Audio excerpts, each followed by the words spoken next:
Good afternoon, everyone. Welcome to our DC Biz Chat. This is our final Biz Chat on our summer series. So we are really excited that you have decided to join us. We have an action-packed 1 hour ahead of us. So let's get started. For those of you that don't know me, my name is Prayas Neopane, and I support business retention and expansion efforts for the Washington, DC Economic Partnership. I know many of you have joined us in the past, but for those of you who are joining us for the first time, the Washington, DC Economic Partnership, we are a nonprofit organization whose mission is to promote business development throughout District of Columbia and to contribute to business retention and expansion activities. We do that in partnership with the Office of Deputy Mayor for Planning and Economic Development, with whom we support businesses and entrepreneurs that are looking to open, expand, or invest in DC through our programs and services that focuses on business development, education of the real estate market, as well as supporting business opportunities. On behalf of our partner, DSLBD and the Economic Partnership, I want to welcome you to our final Biz Chat, which is going to focus on access to capital. So how do you utilize crowdfunding as a way to raise capital for your business? Before we begin, I want to cover a few housekeeping items that we usually go through at the beginning of the workshop. Today's webinar, we are recording the webinar, so you will have an ability to come back to our session and learn a little bit more. Feel free to share the webinar with your colleagues, friends, whoever is interested on crowdfunding. We will usually provide you with an email that has the recording, as well as you can find this webinar on our YouTube channel and also on our events page. We'll share that on a chat window. Feel free to utilize the chat window that we have to share a little bit about who you are, why you decided to join us today. Share the name of your business, your social media handles. Again, because of the pandemic, I think we're all missing the networking aspect. So we certainly want to utilize the chat window to network with each other and to learn from each other. And if you have any questions, we are going to be utilizing Q&A, which you will see on your screen.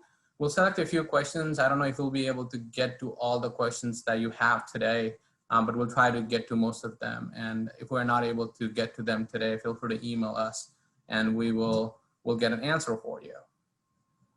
A quick reminder to everyone at Washington DC Economic Partnership, we value everyone's opinion and respect your thoughts. So please be respectful in sharing those on the chat window and comments as well.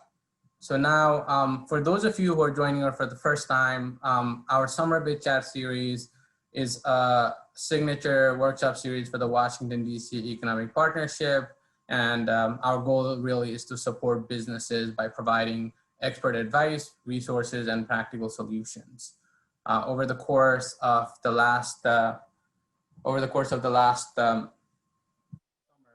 months over the summer, we've brought together some local entrepreneurs, some experts who have navigated the COVID-19 pandemic and are able to share their expertise with you.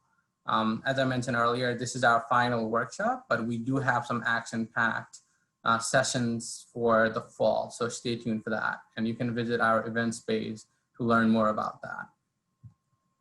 I do want to acknowledge our partners who help us bring this sort of program together, to Capital One and the Office of the Deputy Mayor for Planning and Economic Development. Capital One has been a long-time partner for us on this DC Biz Chat series. Without their support, we wouldn't be able to bring this together. So thank you, Capital One, for your continued support.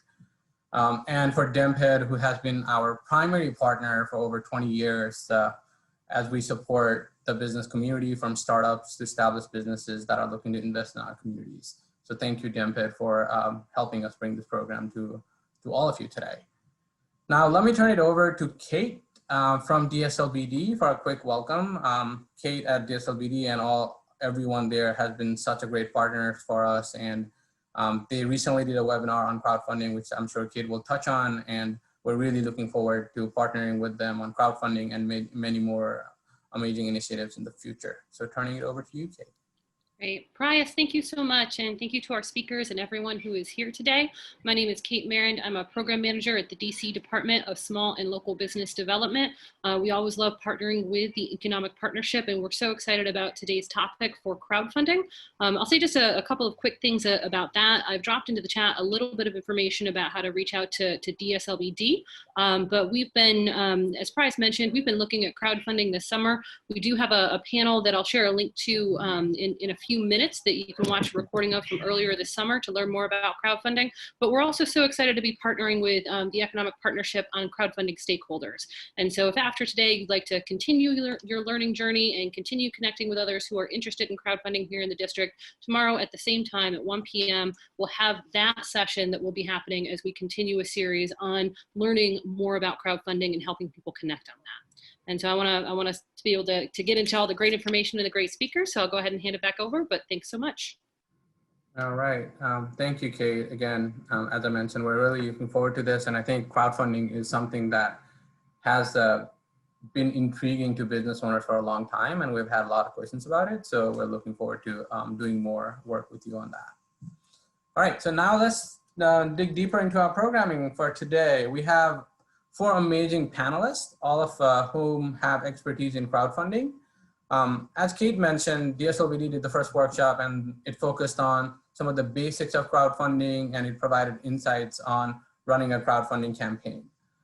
If you are a beginner to crowdfunding, I would highly recommend that you start there, because that really lays the groundwork for you to understand, now, how do I utilize some of the platforms that we're going to talk about today?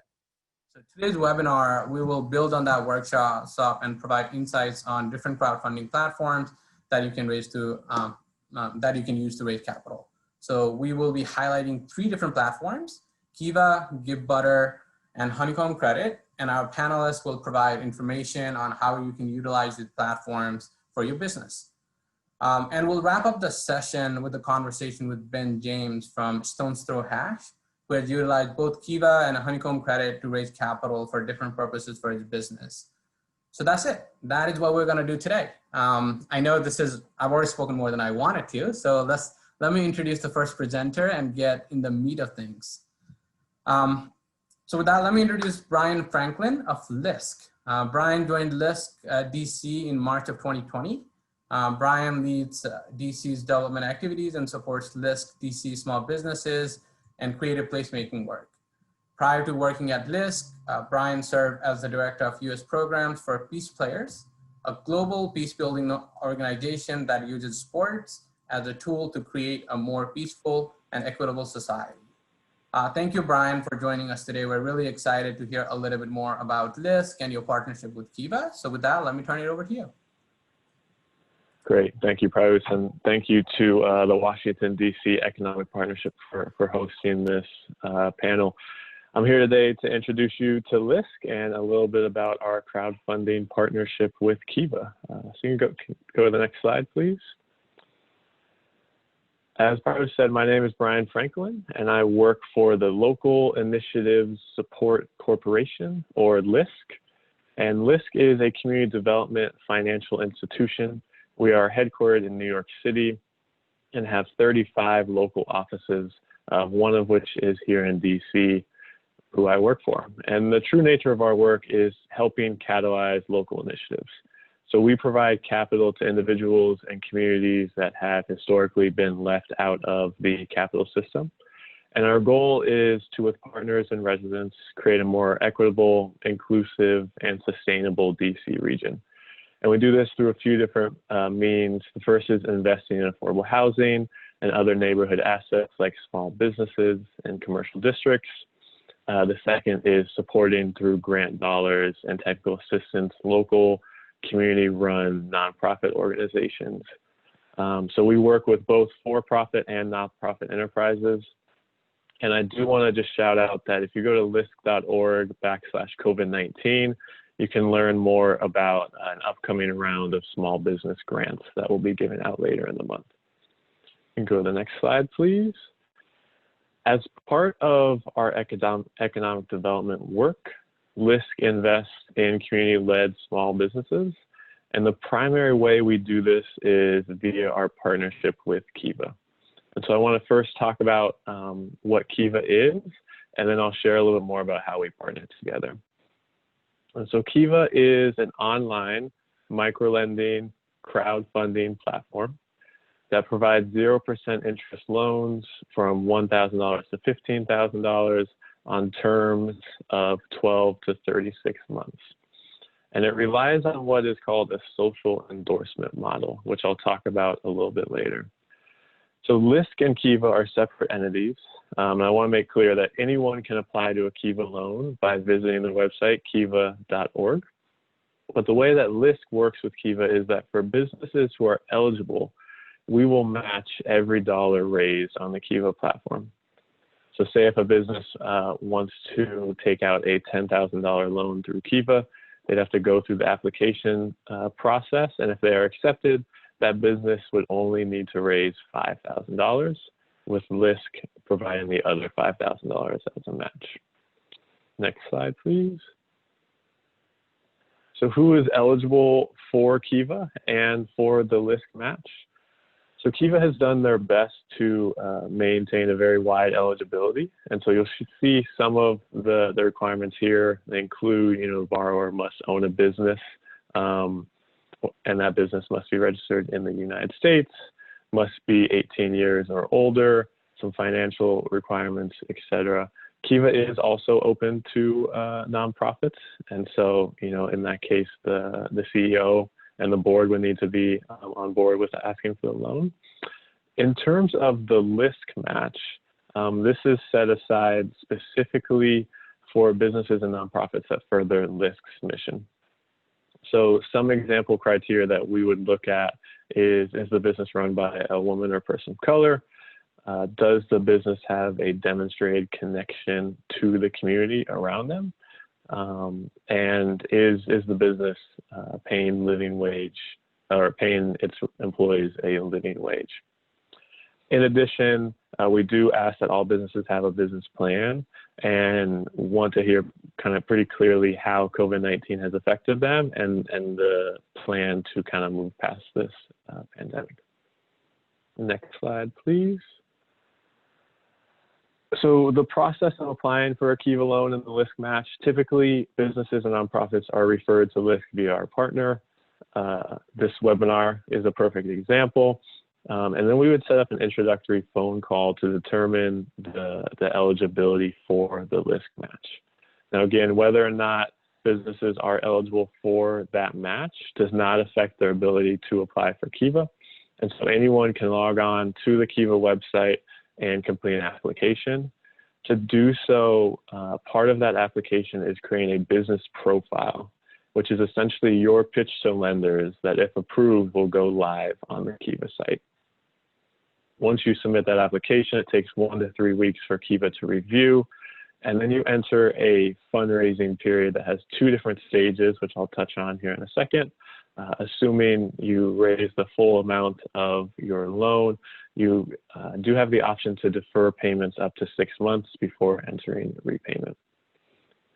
Next slide, please. Now, Keyva relies on what is referred to as a social underwriting process. So what does that mean? In order to get a Keyva loan, you have to go through 2 fundraising periods, one private and one public. And so this is where potential lenders can go onto your business profile on the Keyva website and lend as little as $25 to your business. Borrowers are required in this private fundraising period to recruit a certain amount of lenders depending on the loan size from your personal network.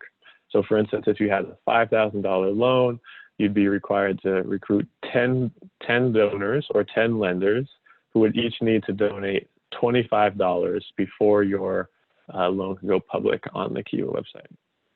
Each of those $25 loans is viewed by Keyva as a community or as a character reference.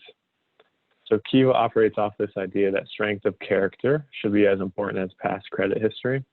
And so this private fundraising period is a way of assessing creditworthiness prior to going public on the Keyva site. Once you hit that private mark, your profile will automatically go public on the site, where your business is searchable to over 1.7 million borrowers. Next slide, please. And so this last slide is just a quick kind of case study on who Keyva has worked best for. Here is a quick picture of a LISC matched and Keyva funded business called The Village Cafe. It's a cafe and community space for young artists in Northeast DC. The businesses that tend to thrive on the Keyva platform are those who are really able to create a quality profile. So that includes a story that folks can relate to that both gives a clear explanation of what your funds are going to be used for, and also where you see your business going. It helps to have photos of your business and service, and the more links to kind of social media and your website that folks can do a little bit more research on, the better. The site, or Keyva in general, tends to work best for businesses or nonprofits in their early stages, so really 1 to 3 years, and or those who need working capital in this COVID season. I do want to reemphasize that it is a loan, and so you will be required to pay it back. But there has been, especially in COVID, a great response to local nonprofits and wanting to support local nonprofits. Other important things to keep in mind: having a strong network of supporters is super helpful. If you're able to exit that private fundraising period with a lot of momentum, the Keyva algorithm will automatically kind of move you up the list to have more access to borrowers. Now, historically, certain sectors like restaurant, food production, and the arts have done best on the platform. But again, with COVID-19, some of that has gone out the window. Keyva's borrowers are largely socially motivated, and so they recognize the impact the pandemic is having on small businesses and communities of color in particular. And so really developing a solid story and a connection to the community are important aspects. So that is it for me. I've got my contact information at the bottom of the slide there, and we'll be happy to answer any questions later on. And with that, I'll pass it back to you, Prez. All right. Thank you, Brian. And, Keyva and LISC both have been such a big resource for small businesses. And I'm really excited to see this partnership between two of these fantastic organizations. And I really look forward to working with you in the future. So thanks for joining us today. And if you have questions for Brian, please feel free to utilize the Q&A, and we will get to that towards the end. Now let's move on to our second presenter, Max Friedman of GiveButter.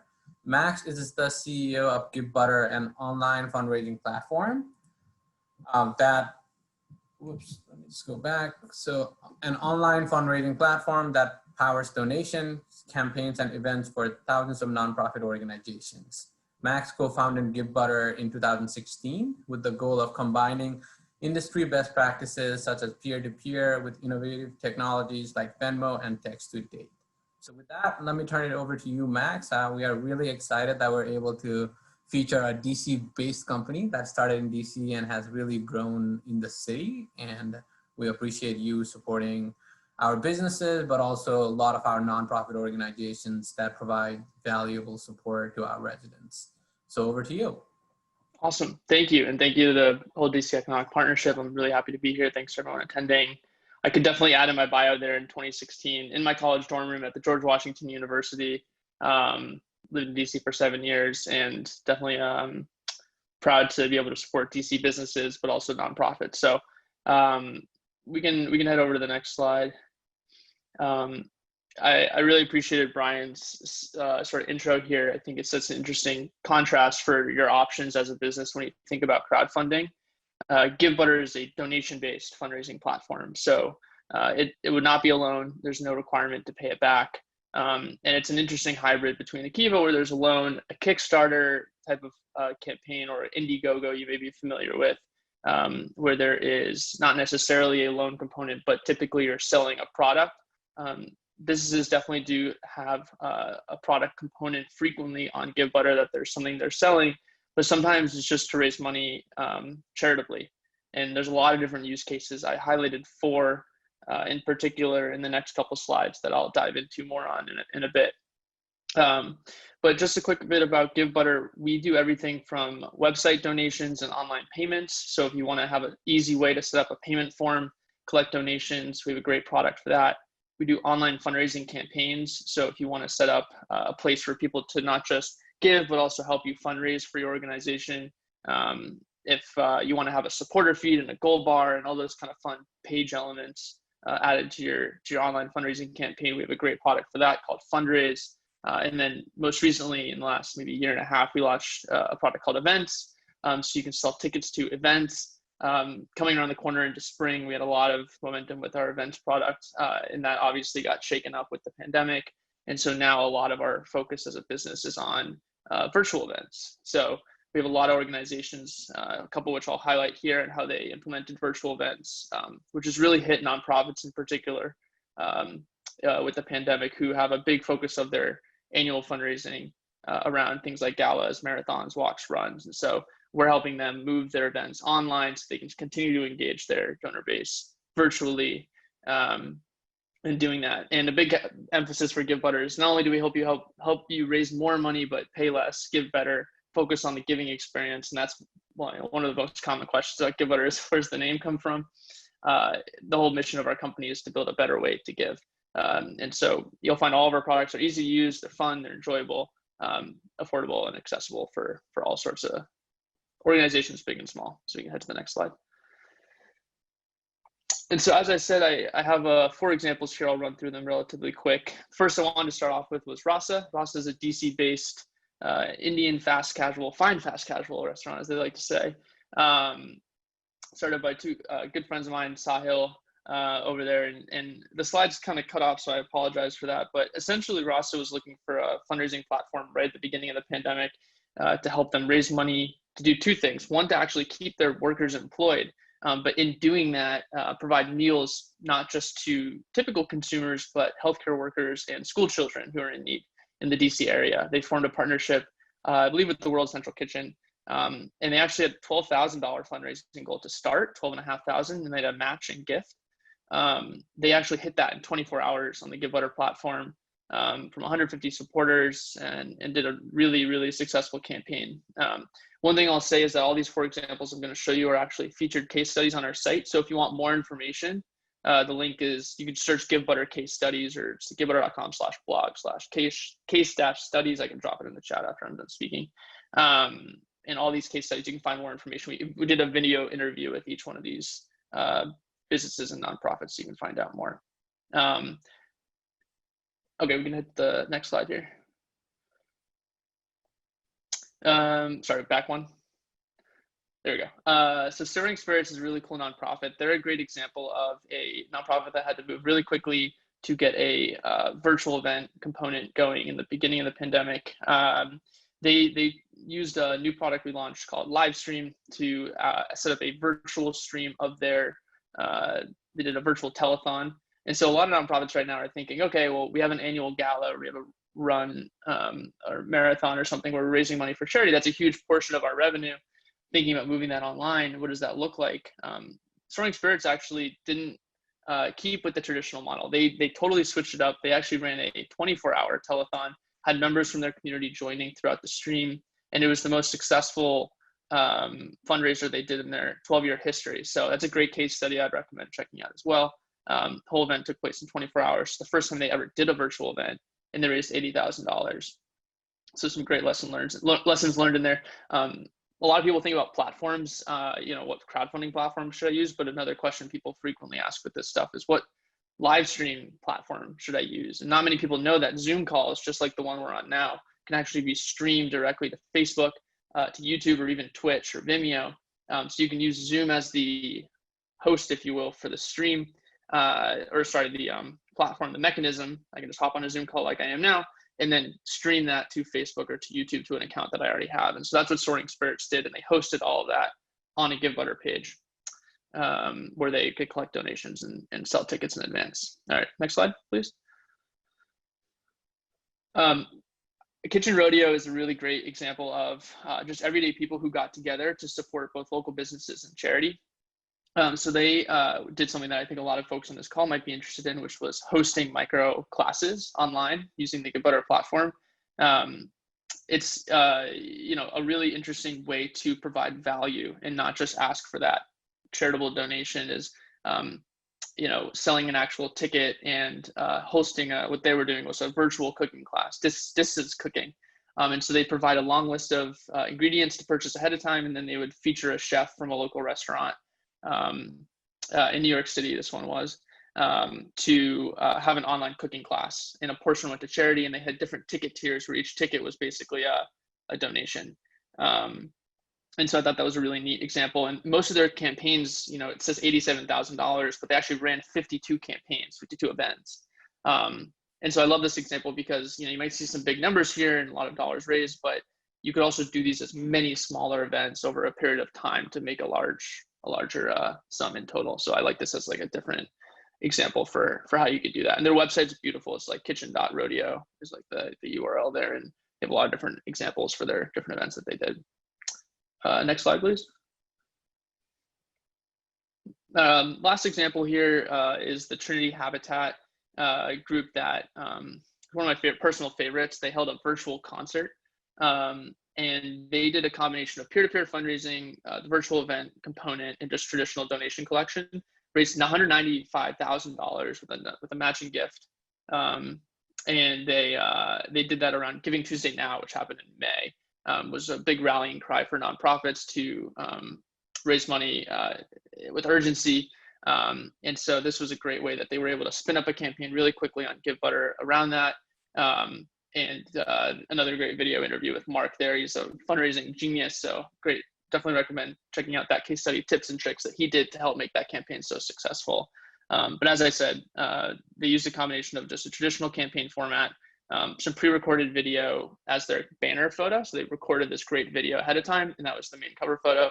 And then during a 30-day campaign, in the middle of the campaign period, they ran an event, which was a virtual concert to kind of galvanize support, drive some more gifts, and incorporate a live streaming component to really engage their community more directly. So some interesting ideas there. And one of the biggest takeaways looking at all these examples is thinking about what works for you. How are you gonna connect with your constituents? And everyone finds a different way to do that. So that's why I love the sort of diversity of examples here. One more slide here. If you could head to the next one. So this is just a quick screenshot for what our fundraise product looks like. Like I said in the beginning, we have three main products: collect, fundraise, and events. Fundraise is sort of our flagship. This is what we started GiveButter with, and then we kind of expanded the product over time. But and I believe the slides will be provided after, but if not, all those examples on the right are links, the features on the left are links, and then we got some demo links there at the bottom. So would definitely recommend checking those out. But if I were to sort of leave one takeaway, is that GiveButter is completely free to sign up. It takes minutes to create an account and a campaign, and you can try this stuff out, see what works for you, set up a link, share it around, see what people think, and get that going in a matter of minutes. So I have our main email on the next slide, but my email is max@givebutter.com. If anyone has any follow-up questions or would like me to try to get you any links that I might have mentioned during the call, I'm happy to point you in the right direction. So I will yield my time. Thanks, Bryce. All right, thanks, Max. It's really good to hear the diversity of products that you have, and how businesses, but also nonprofit organizations are really able to utilize that. And just from experience, so I had a friend who utilized GiveButter for one of his campaigns, and he was very much impressed with the customer service and the support that he got. So we're definitely thankful for all the work that you're doing to support the business and nonprofit community. Yeah, truly my pleasure. Thank you. Thank you. All right, so let's move on to our third presenter for the day, to HONEYCOMB Credit. I am excited to introduce Topolson Gomez, who is the Chief of Staff at HONEYCOMB Credit, which is a mission-driven loan crowdfunding platform. Topolson connects local businesses to community source investments and consults nonprofit and city governments on how community capital can support entrepreneurs in their community. He is a recent graduate of Yale University, where he got a BA in ethics, politics, and economics. So with that, we're really excited to learn more about HONEYCOMB, and welcome to the webinar. Over to you. Thank you, Bryce. I appreciate it. So as Bryce said, my name is Topolson Gomez. I'm with HONEYCOMB Credit. We are a loan crowdfunding platform that connects local businesses to capital from their community. Can we go on to the next slide? So the best way for me to introduce the concept is to introduce you to Keyla and Tim of Casa Brasil, one of our customers. Ben is also one of our customers, but he'll be speaking a little bit later about his experience. So Keyla and Tim of Casa Brasil, they have been running this Brazilian restaurant in Pittsburgh for 2 years. They're only open during dinner, but they are loved by their community. But what people don't see is that Tim is actually spending the majority of his morning driving for Uber because Casa Brasil cannot yet sustain both owners. So they are looking for ways to level up their already successful business and really make it a sustainable venture for both of them. So they decided, hey, we should buy a liquor license and also renovate our basement so that we can turn it into a dance hall. But as most entrepreneurs know, that takes money, and money is really hard to find, especially for uncollateralized expenses like renovations and liquor licenses. Luckily, they could turn to HONEYCOMB. Could we go on to the next slide? So they turned to us and they started a HONEYCOMB campaign. HONEYCOMB, think about it as like the Kickstarter for small business loans. Very similar to Keyla, except with kind of two major differences. First, we deal in larger amounts, starting at 15,000 and going all the way up to 250,000. Second, the loans that are being crowdfunded are interest bearing. So they are legitimate investments where the people in your community can lend you that money and then get paid back principal and interest at a given interest rate. So Keyla and Tim ran a crowdfunding campaign on HONEYCOMB, seeking to raise $75,000 over the span of 90 days. They were able to raise $90,500 thereabout from 79 investors. So this was great. They were able to get the funds to buy that liquor license and renovate their space, but it was more than just about that. They actually got media exposure because this was the first time in history that a business in that neighborhood was running an investment crowdfunding campaign. The first time they had a chance to, neighbors had a chance to actually invest in a local business. It was fun and exciting. They got to talk about their future bar program to spread the word out. It actually became featured in a lot of local publications. They got to engage their old and new customers. They had this long list of customers. Some of them were regulars, some of them were first timers. This was their chance to reconnect and reintroduce themselves. And by the end of it, they had 79 investors committed to their success. These investors would only get paid back if Casa Brasil is successful. So you can imagine where they're going to go on the weekend or where they're going to order takeout from during a pandemic. Can we go on to the next slide? So that's what we're about. We connect local businesses, helping them access capital from their community, and we turn a business's customers and fans into investors in that business. So we help level up your customers to investors. Can we go on to the next slide? Here's how it works and who's a good fit. So HONEYCOMB typically is looking for businesses that have more than 6 months of operating history. They have a dedicated, loyal following. So, whether that's a big list on Instagram or maybe just a really powerful reputation in their community.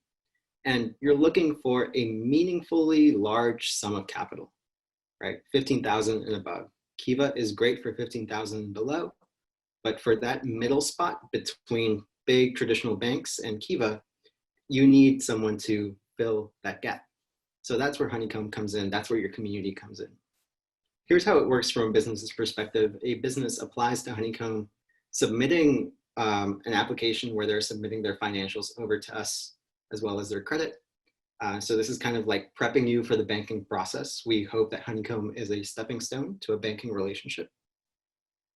Next, we will take a look at the math. We will take a look at your business plan, and we will give you multiple term sheets that you can choose from. So you pick, do I want a 3-year term? Do I want a 5-year term? You kind of pick what makes the most sense for you and your investors. Next, just for context, these are typically 3 to 5 year terms at 5 to 12%. Next, you will work with our one-on-one support staff to launch your campaign. We'll help you create that. And then you will go out there and tell your story, give people the opportunity to not just donate, but literally invest in your future growth. And for many people, this is very exciting because instead of donating $100, now they are investing $500 or $1,000 or maybe $2,000 in your business, helping you raise those meaningful sums of capital. Can we go on to the next? Go back one. Yes, so to date, we are a fairly young company. We've been around for 2 years. We've deployed almost $2 million on the platform, and we have done this 83 times. And with an 83% success rate. So 83% of the businesses we work with hit that minimum goal. I wanted to shout out our latest Washington, D.C. campaign for 8 Miles. They are a mac and cheese producer.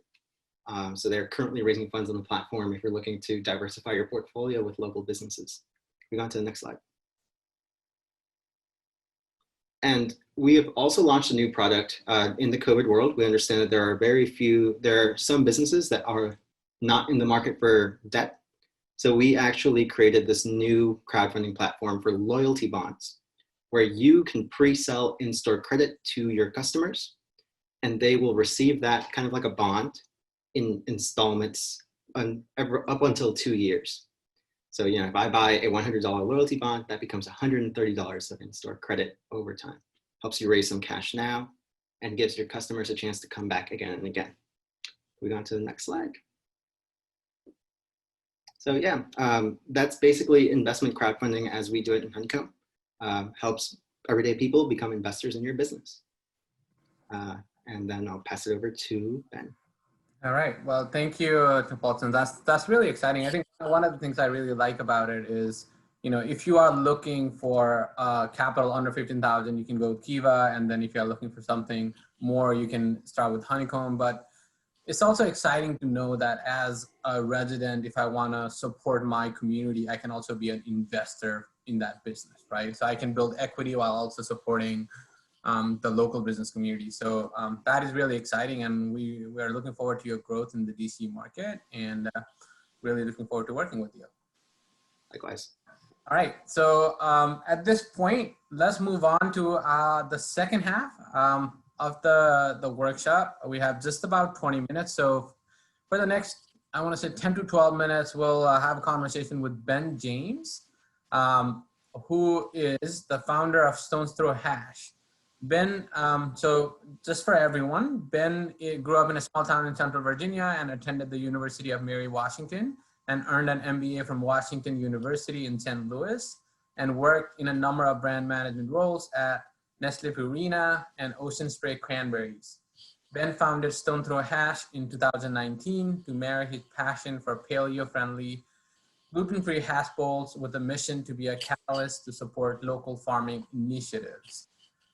So I am particularly excited to have this conversation because Ben has not only utilized Keyla, but also Honeycomb Credit for his business, and has done both of them successfully. And he is someone who has brought his product to the DC market. So really excited to touch on a lot of things. So with that, Ben, let me start with this. Tell us a little bit about, you know, Stone Throw Hash, how you got started, and why did you decide to think about crowdfunding as a avenue to raise capital for your business? Yeah, absolutely. Well, thanks for having me on today. And like Priya said, my name is Ben James. I'm the founder and CEO of Stone's Throw Hash.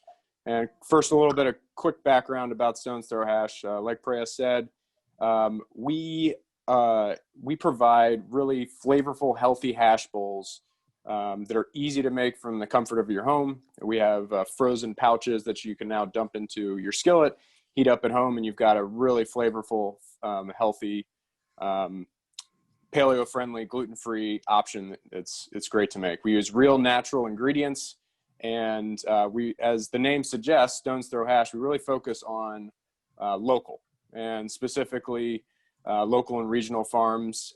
We strive to source only from those farms, and we actually also take it a step further by contributing 1% of our revenue to local farming initiatives in the areas in which we operate too. So that's kind of a quick background about, you know, the business. I started it We kicked it off in May of last year and started off with farmers markets in Baltimore. And then kind of the driving force behind us raising capital and coming to the Kiva and HONEYCOMB platform was, some key milestones and events for us. We first decided we wanted to get a food truck. So we looked to Kiva to help get us the rest of the way. Like many entrepreneurs, I bootstrapped it a lot myself with friends and family. And then to get us the last piece of the way with for the food truck to launch it over the last summer, we turned to HONEYCOMB to help get us there. And they were great partners. And then for kind of the next milestone, worked with TP and the HONEYCOMB team to get our grocery line, which is coming to DC grocery stores here in 2 weeks. All right. Well, thanks for sharing that. So how was your experience working with two different platforms, and just tell us a little bit about, what did you learn when you were launching these campaigns? Sure. So in terms of, what I learned, I think, everybody's kind of hit on it. Each platform has, their kind of niche. So, I think you really need to do your research and understand which stage of the life cycle your business is at. So for us, Kiva was a great first step. As Brian and TP mentioned, those were both they're 15,000 or less. So if you need a smaller amount of money, it's a great place to start. We were we're a socially driven business, like I mentioned, really focusing on local. And with Kiva, you can kind of hyper target to local areas. So at the time, that was Baltimore for us. So it was a great way to engage our community. So that was a key choice for us there. But then also, like I said, with the next stage in the business, we needed more funding for things like equipment. We're USDA certified, a new plant to produce our hash bowls out of. So we needed a little more capital. And HONEYCOMB was a great choice for us at that point. So I think it's really important to kind of analyze the landscape and understand where you are as a business. That's great. Thanks for sharing that, Ben. And yeah, just to follow up on that, did you already have a following prior to launching the crowdfunding campaign, or did you really use the crowdfunding to, start the following? Yeah, definitely, probably the former. We did have a decent following. We started in May and did some like pop-ups in Baltimore, as well as a number of farmers markets. We were in the farmers market circuit. So we had some customers, and that's a great, a point and segue. It's a great way to kind of leverage your current customers, Kiva and HONEYCOMB and other platforms too, to turn them into investors into the long-term success of your business, right? I think that's a real benefit to both of those platforms, and that was a driving force for us there. But we did definitely, it's a great way to engage those current customers that you have, for sure. Yeah.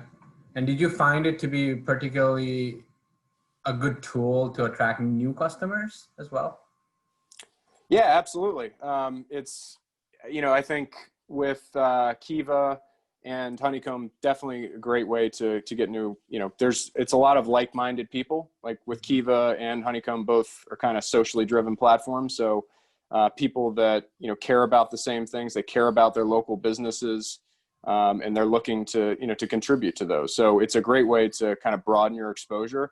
And I think one of the kind of underrated assets to crowdfunding and benefits to crowdfunding is the branding and marketing you get from it, right? Yeah, it's a great, obviously capital is important for small businesses, but the branding and exposure is really beneficial. I had a number of people say that, they saw us on HONEYCOMB or Kiva when we're out in the food truck. So it definitely helps broaden your exposure too. That's great. And I think I'm going to touch on one of the questions that someone had on the Q&A. Did you leverage any business support organizations, or did you reach out to any nonprofits, the business improvement districts, main streets, anything like that to help you promote your product? Yeah, so we started in Baltimore and expanded into DC now, but at the time we were in Baltimore. So Stephanie Geller with the Community Wealth Builders LISC as well, for the Baltimore portion of that, the Baltimore Development Corporation. So it goes without saying. Goes without saying. I think you should definitely engage those groups as well. That's key, and they are really helpful to driving the success of your campaigns. Yes, absolutely. All right. I know that, this question might sound funny because you were so successful in raising capital for your business, but did you make any mistakes when you were going through that process? And just for our audience, if you did make those mistakes, how would you avoid that now that you look back at it? Yeah, I think, I've definitely made some mistakes and learned a lot during the process. I think a few things. One, all of these platforms are great. They're very collaborative. They'll work with you. It's very important to have a strategy and real plan in place and sticking to that. So, for example, with HONEYCOMB, the TP and the team, we sat down a few weeks before the campaign started and kind of mapped out a plan, how they've seen successful campaigns run, when you're going to be posting social media posts, certain times during the campaign when you need to hit them a couple times on different platforms, things like that, and really coming up with a playbook. It's really important to do your homework ahead of time there. That's one piece, and all these platforms, they're super helpful with that. I think initially I probably also relied too heavily on friends and family. That was a big learning, and it's kind of interesting when you're talking to people ahead of the campaign. All your friends and family like, yeah, I'll definitely contribute. Definitely do that. But when it comes time to pull the trigger, some people are a little slower. You have to constantly remind them. So it's something to keep in mind. You're definitely going to need to broaden your network beyond that. And that's really the goal too, right? You're trying to broaden your exposure. So I think that's a key important part of it. And definitely sticking to the plan. Like I said, I could have been a little more active on social media probably. It's tough to manage your day-to-day operations of your business as well as this campaign, but it's important to kind of set time aside to continue to manage your campaign, during the 30 days or whatever your campaign terms are, to make sure you continue to expose people to your campaign. Yeah, so that's a great advice. And just along the lines of the building your community, how do you keep in touch with your community now that you have, utilized 2 different platforms, raised capital, and have really expanded? So for those people who invested in you and really believed in your vision, how are you keeping in touch with them now? Yeah, so first is social media. Definitely continue to keep people updated on social, but I definitely think it's important to continue to engage those investors because they were so helpful, and also they're vested in your company. So I've actually started doing quarterly updates as part of it, just to keep them in the loop.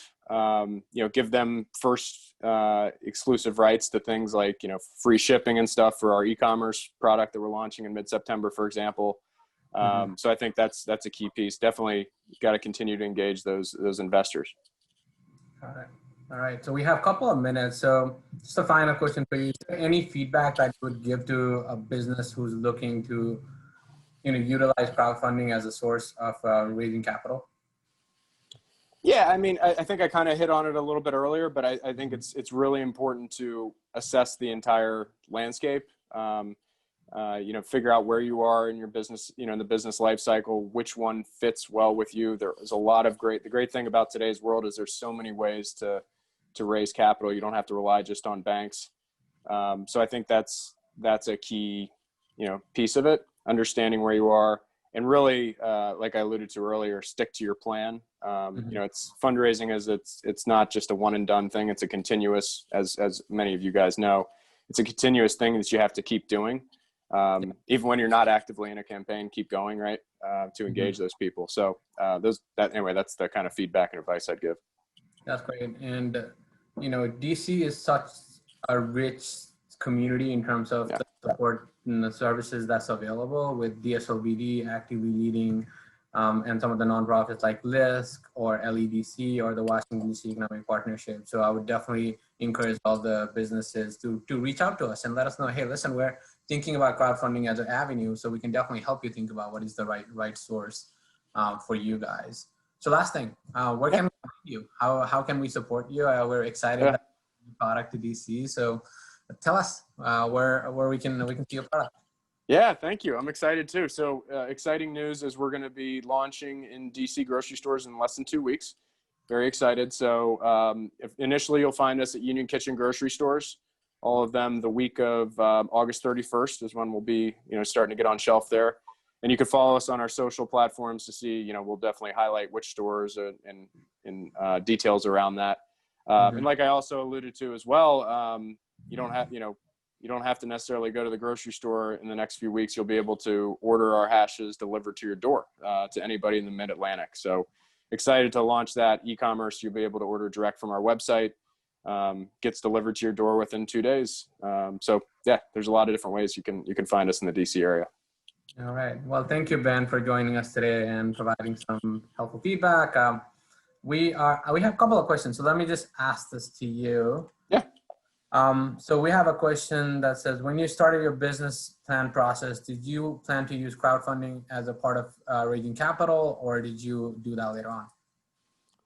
Yeah, I think it was definitely a key component to it. I definitely, as all business plans, they adapt as you start and learn as you go.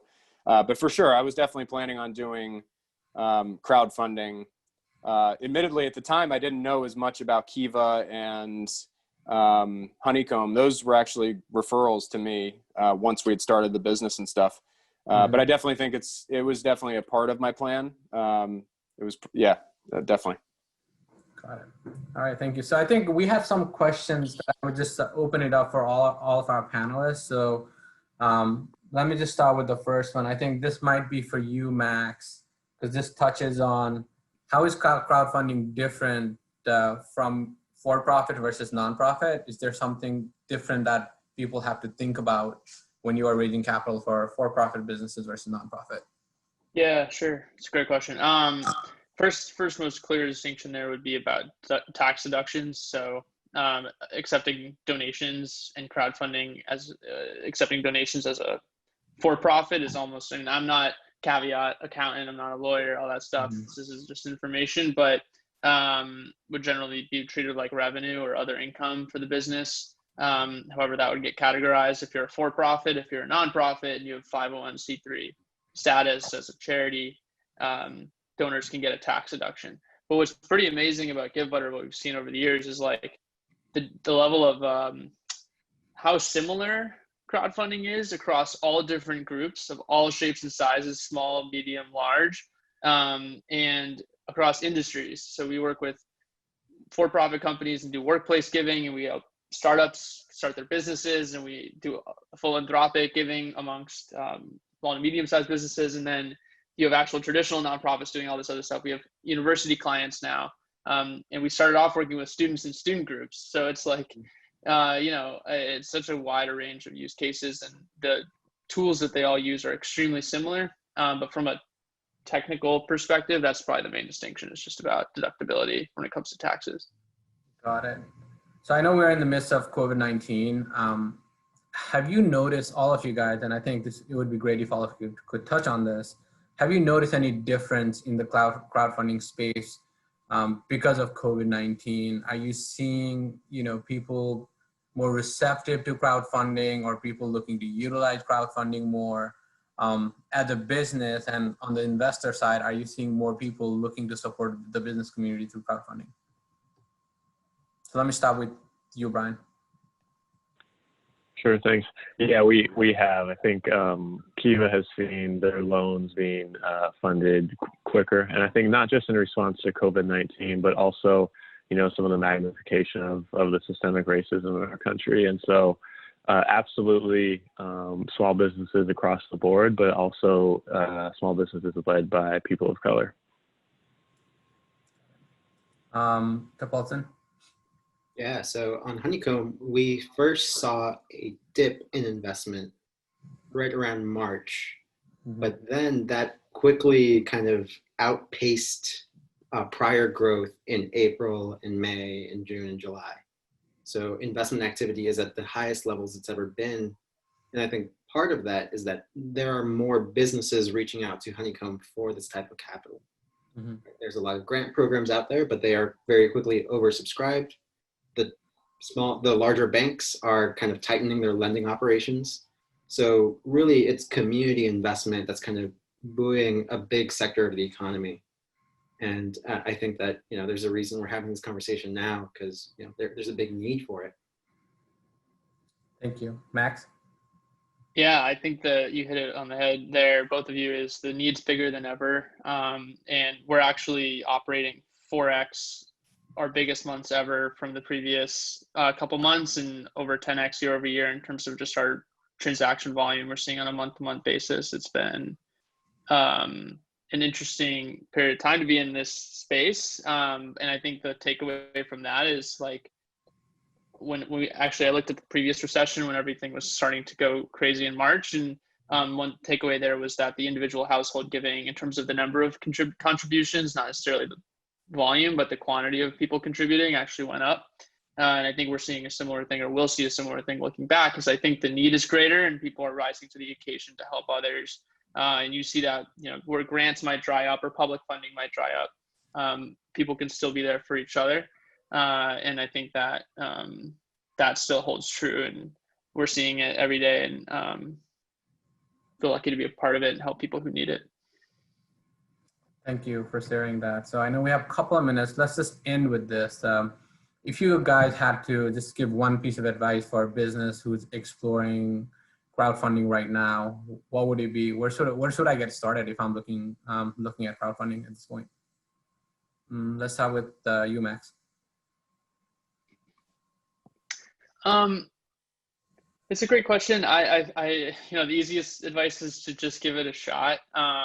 I think one thing that was with Give Butter is it feels a little bit lower risk. There's a lower investment that you need to put in up front, because there's no loan you're paying back, or it's all charitable in nature. So I'm generally just like, just go for it, and we always emphasize pushing early momentum. So make it easy to do that by adding offline donations, and you can adjust your goal bar. The end date is adjustable. So all these things are very flexible. And I'm biased and I spend a lot of time in my space, but there's so many great options available to you. So I think attending this webinar is a great first step. Getting educated resource and reaching out. Don't be afraid to make asks. That's probably one of the biggest fundraising lessons. It's like, you got to ask. So that one-to-one relationship building and outreach is super important. That's great. Brian, what about you? Yeah, I'll hone in on that idea of reaching out. I think each of these platforms can offer different strengths depending on where you are in your business or a nonprofit. In addition to these platforms, you have resources like WDCEP, DSLBD, LEDC, organizations that are here to help your business thrive. And so I'd say if you're curious, reach out and get some advice and get some help and go from there. All right, Hunter Paulson. Yeah, giving advice is one of my favorite things to do. And, having helped entrepreneurs use crowdfunding to meet their goals has been really rewarding. So I'm always happy to chat, whether you are not at all ready for investment or like a multi-million-dollar company. I'm here for it. All right. So we're out of time, but thank you to our panelists who did an amazing job telling us a little bit about different crowdfunding platforms, and to Ben for sharing your story. We are excited to be learning more about crowdfunding. And as Kate mentioned, there is a stakeholders group meeting tomorrow that is going to focus on thinking about how do we build a crowdfunding ecosystem in DC. So for anyone who is interested, I think Kate is putting that on the chat window. So please join us during that. A couple of things that is upcoming for us. For the Washington DC Economic Partnership, we will be releasing a Doing Business Guide, which is pretty much one-stop shop for all the businesses that are looking to start a business or grow your business in the city. It has all the resources that you need. It has licensing and permitting rules and regulations, as well as some of the grants and loans that is available to you. So we will be releasing that in September. On top of that, we also have some exciting programming to support retail-based businesses that is coming out in September. So please visit our events page for more information. So that pretty much concludes our Biz Chat for August, as well as for the summer. Please visit our events page to go back to all the videos that we have from the previous recordings. And we thank you all for joining us today, and thank you to our partners, Capital One, as well as DEMPIT and DSLBD for helping us put this together. With that, everyone have a great afternoon, and we look forward to seeing you again in future programming.